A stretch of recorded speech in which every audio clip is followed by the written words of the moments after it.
तो दोस्तों राजस्थान में नॉन बोर्ड कक्षाओं की वार्षिक परीक्षा 2022 के दिशा निर्देश शिक्षा निदेशालय के द्वारा आज जारी कर दिए गए। इन दिशा निर्देशों में वार्षिक परीक्षा 2022 के टाइम टेबल, अंक विभाजन और प्रश्न पत्र व अन्य नियमों के बारे में जानकारी वो दी गई है। तो इस वीडियो में मैं आपको वार्षिक परीक्षा 2022 के इन्हीं नियमों के बारे में बताने वाला हूं। अगर आपको भी जानना है तो मेरे साथ वो आप बने रहिए। नमस्कार साथियों, मैं हूं आपका अपना साथी राजगुरु जी और आप देख रहे हैं राज स्कूल हेल्प यूट्यूब चैनल। चलिए वीडियो को शुरू करते हैं। तो दोस्तों काफी दिनों से हमारे स्कूल साथी और स्टूडेंट केवल इसी बात का इंतजार कर रहे थे कि आखिरकार इस बार राजस्थान में नॉन बोर्ड कक्षाओं की जो वार्षिक परीक्षा 2022 है वो कब से शुरू होने वाली है और वार्षिक परीक्षा 2022 के क्या नियम रहेंगे। तो आप सबका इंतजार है वो खत्म हो गया है, क्योंकि आज शिक्षा निदेशालय बीकानेर के द्वारा 9 मार्च 2022 को वार्षिक परीक्षा 2022 को लेकर दिशा निर्देश वो जारी कर दिए गए। चलिए सबसे पहले तो मैं आपको यहाँ पे वार्षिक परीक्षा 2022 के कुछ सामान्य जो नियम हैं उनके बारे में जानकारी देता हूँ। दोस्तों देखिए, जो नॉन बोर्ड कक्षाएं हैं जैसे कक्षा 1 है, 2 है, 3 है, 4 है, 6 है, 7 है, 9 है, 11, इनकी जो परीक्षा है वो आयोजित होने वाली है वार्षिक परीक्षा। अब यहाँ पे इस परीक्षा की सबसे बड़ी खास बात तो ये है कि देखिए यहाँ पे जो कक्षा 9 और वो 11 है, इनकी जो परीक्षा का आयोजन है वो जिला समान परीक्षा योजना के तहत वो की जाएगी और इनका जो प्रश्न पत्र का निर्माण है वो भी जिला समान परीक्षा योजना के तहत वो किया जाएगा, जो कि प्रत्येक जिले के अंदर अलग अलग होगा। यहाँ पे पूरे राजस्थान में सेम नहीं होगा, हालांकि जो टाइम टेबल है वो सब सेम होगा, लेकिन प्रश्न पत्र का निर्माण है अलग अलग, जो डिस्ट्रिक्ट वाइज है इसका अलग अलग है, वो उसका निर्माण किया जाएगा। तो संबंधित जो जिला नोडल केंद्र है या फिर जिला समान परीक्षा का जो केंद्र है आपसे इसके बारे में सूचना है वो मांग लेगा। इसके अलावा वार्षिक परीक्षा 2022 है नॉन बोर्ड क्लास की, वो 28 अप्रैल 2022 से लेके 15 मई 2022 के बीच में आयोजित होने वाली है। तो यहाँ पे कक्षा 9 व 11 का जो टाइम टेबल है वो तो जिला समान परीक्षा योजना के तहत वो जारी किया जाएगा।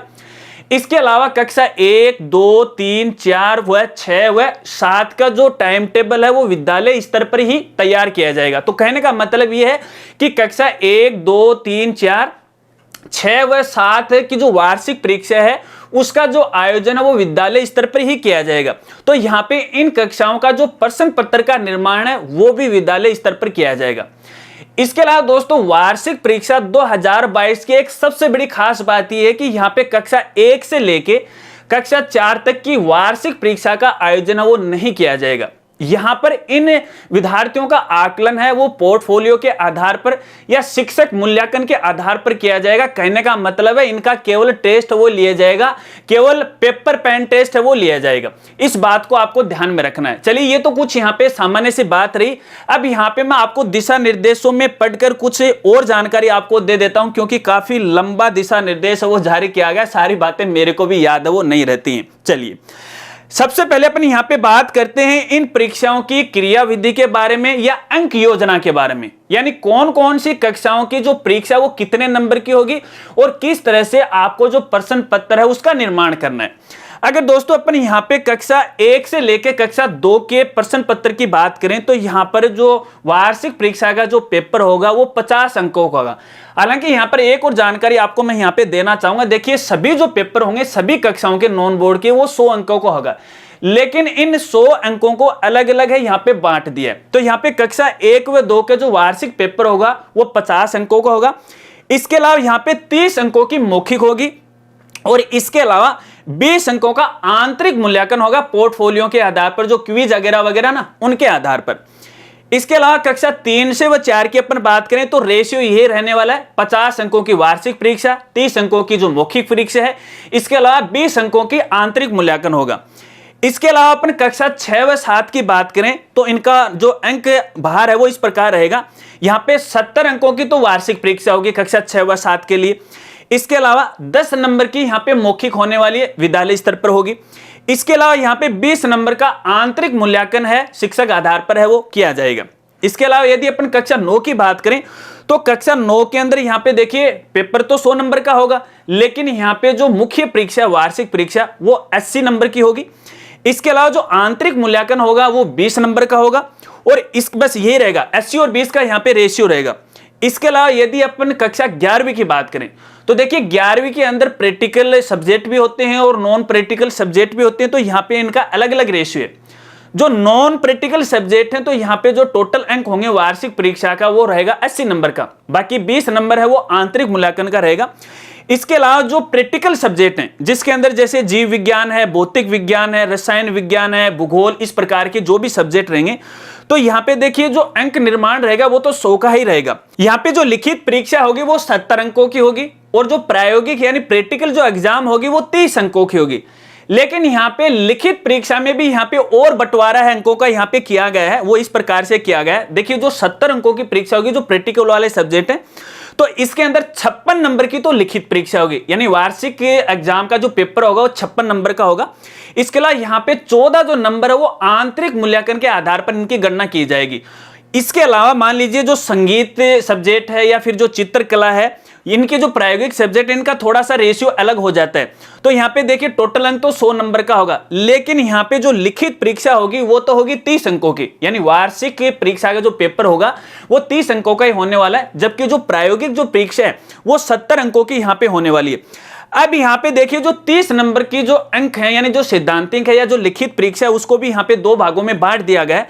यहाँ पर जो लिखित परीक्षा होगी वो केवल 24 नंबर की होगी। इसके अलावा यहाँ पे 6 अंकों का आंतरिक मूल्यांकन है वो किया जाएगा। तो देखिए इस प्रकार से तो ये रेशियो रहने वाला है, अंक भार है वो रहने वाला है। चलिए अब यहाँ पे अपन प्रश्न पत्र की बात कर लेते हैं कि किस तरह से हमें प्रश्न पत्र का निर्माण करना है। अब देखिए दोस्तों यहाँ पे कक्षा 9 व 11 का तो ज्यादा झंझट स्कूल साथियों को नहीं रहता है, क्योंकि जिला समान परीक्षा योजना के तहत है प्रश्न पत्र का निर्माण होना है।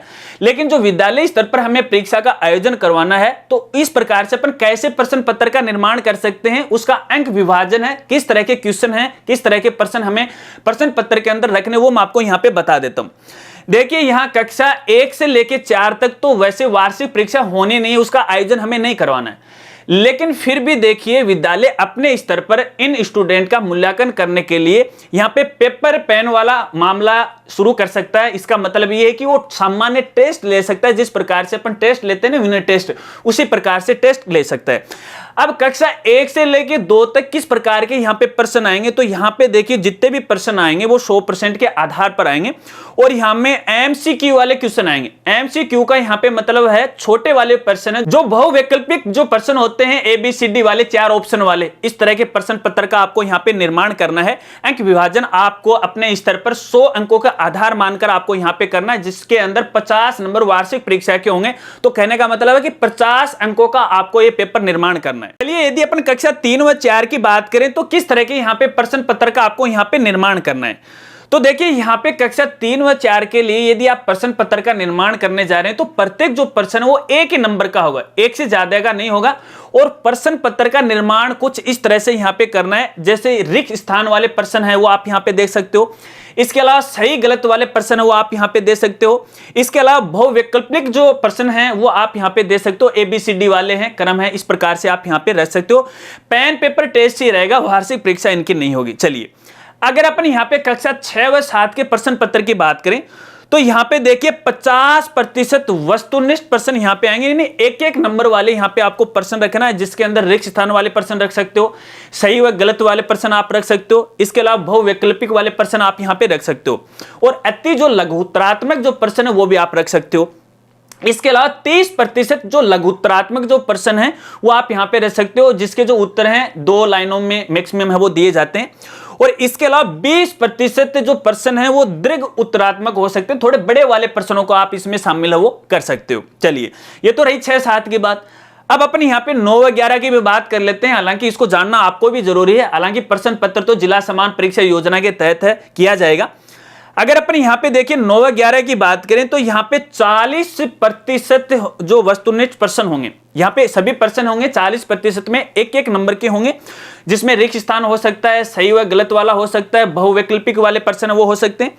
इसके अलावा 30% लघुत्तरात्मक वाले प्रश्न होंगे, और इसके अलावा 30% थोड़े बड़े वाले दीर्घ उत्तरात्मक या निम्नांतात्मक जो प्रश्न है वो इसके अंदर वो शामिल किए जाएंगे।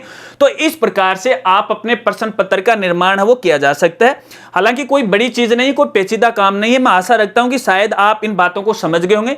इसके अलावा भी देखिए काफी लंबा दिशा निर्देश है, शिक्षा निदेशालय के द्वारा जारी किया गया है। अगर आप इसे डाउनलोड करना चाहते हैं तो हमारी वेबसाइट पे आप विजिट कर सकते हो, और हमारी वेबसाइट का नाम है www.rajguruji.com। जाइए, एजुकेशन ऑर्डर में आपको मिल जाएगा, हर जगह आपको मिल जाएगा, जाके ट्राई कीजिएगा, फिर आराम से आप है वो पढ़ सकते हैं। बस यही है वार्षिक परीक्षा 2022 के कुछ सामान्य जो दिशा निर्देश, शायद आप समझ गए होंगे। अगर वीडियो जानकारी आपको अच्छी लगी हो तो हर वीडियो को लाइक कर देना और इस वीडियो को ज्यादा से ज्यादा वो शेयर कर देना। हाँ, वार्षिक परीक्षा के प्रश्न पत्र के बारे में लेके यदि आपके और भी कोई सवाल है या वार्षिक परीक्षा को लेके कोई सवाल है तो आप वीडियो के नीचे कमेंट कर सकते हैं, या फिर आप मुझे इंस्टाग्राम पे फॉलो करके वहां पर भी इसके बारे में मुझसे जानकारी है वो ले सकते हैं। मैं आपकी पूरी हेल्प करने की कोशिश करूंगा। अब कुछ साथी ये भी कहेंगे सर इसका जो प्रश्न है पत्र अपन कैसे बनाएं, तो देखिए आप अपने स्तर पे बना सकते हो, और वैसे धीरे धीरे है प्रश्न पत्र है वो आने शुरू हो जाएंगे। तो जल्दी इसके बारे में आपको नए अपडेट की जानकारी वो जरूर दूंगा। जानकारी अच्छी लगी तो यार लाइक जरूर कर देना। चैनल पर पहली बार आए और अभी तक चैनल को नहीं सब्सक्राइब किया है तो चैनल को भी सब्सक्राइब कर लेना, बेल आइकन उसे भी दबा देना, ऑल नोटिफिकेशन उसे भी ऑन कर लेना, ताकि इसी प्रकार से नई नई वीडियो की जानकारी आपको मिलती रहे। मिलते हैं फ्रेंड्स अगली एक नई वीडियो के साथ, तब तक के लिए जय हिंद, जय भारत।